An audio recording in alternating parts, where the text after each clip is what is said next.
Hey, this is Tony from Tony's Cabin. Today, I'm making Tony's stew. Not Grandma's, Tony's.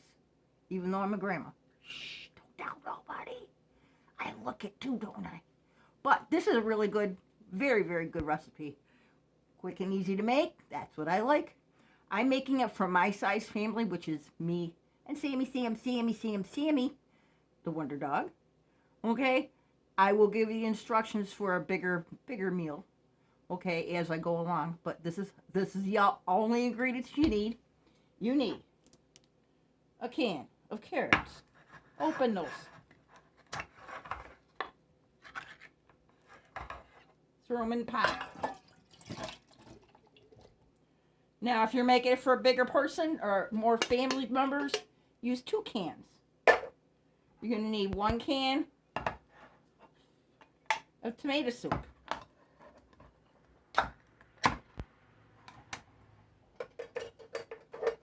We're going to throw that in there. Scrape it as good as you possibly can. I mean, you know how it sticks.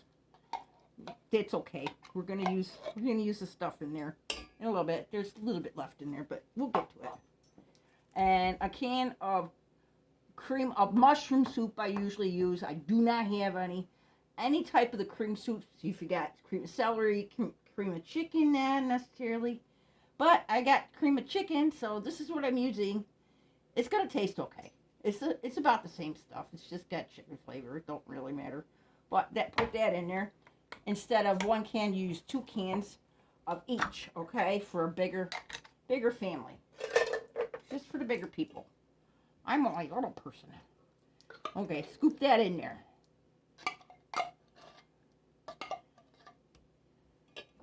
Hopefully you can see my pot. Now, I have some cubed up chuck steak. I just bought a chuck steak. It's cheaper to buy a chuck steak or a chuck roast and cut it up instead of buying stewy meat. It's the same stuff.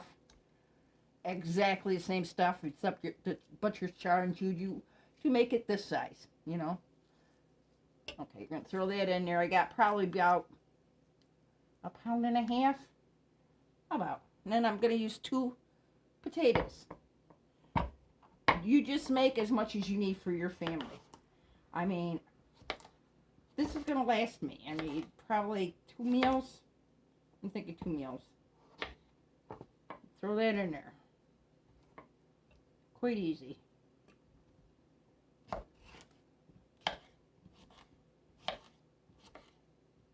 Hope everybody's having a lovely football day. It's on halftime, so I'm making this right now. So that's a good thing. Okay. I'm going to give it a stir. Stir. See, it's starting to, kind of mix the cream of soup with the tomato. That's what you really need to worry about. Okay. And it's going to need more liquid. It's pretty dry. I mean, it's got a little bit of liquid from the carrots, but not much. So we're going to use our cans from the tomato and from the cream of chicken. And I'll be right back. We're going to fill them.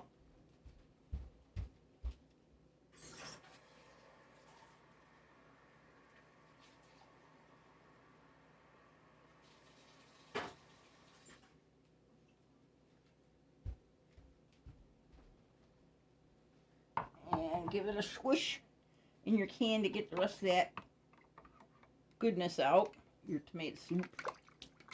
And I don't think I'm going to need both of them. Probably not, but it's pretty well covered.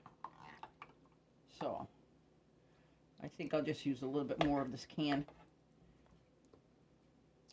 About half. Use 1.5. And I'm not the best, cleanest cooker in the world. I make quite a bit of mess, but nobody sees it because I clean it up. And that's what it's supposed to look like. Okay? It's looking pretty good.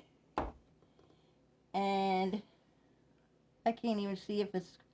I hope you're recording. I hope it is. I can't tell. Okay, but anyway, you're going to cover this up. You're going to put it at 350 degrees for between a half an hour and 45 minutes. And it should get thicker. It should get nice and thick. This is better the next day, just like spaghetti sauce or any type of saucy stuff. But it's very, very good. All your meat will be nice and dissolved in your mouth. And and the potatoes should be soft. If they're not soft and the water starts running out, throw some more water in. You know, keep cooking it until your potatoes are done at least. At least you know when your potatoes are done, your meat's going to be done. So it's 350 degrees between 35 and 45 minutes. If it runs out of water, add more water. Make sure your potatoes are done and your meat's done. Give it a stir now and then, okay? Hope you like this recipe. Like and subscribe. Like and subscribe. I got 22. All right, people. Talk to you later. Bye-bye. Hey, peace out.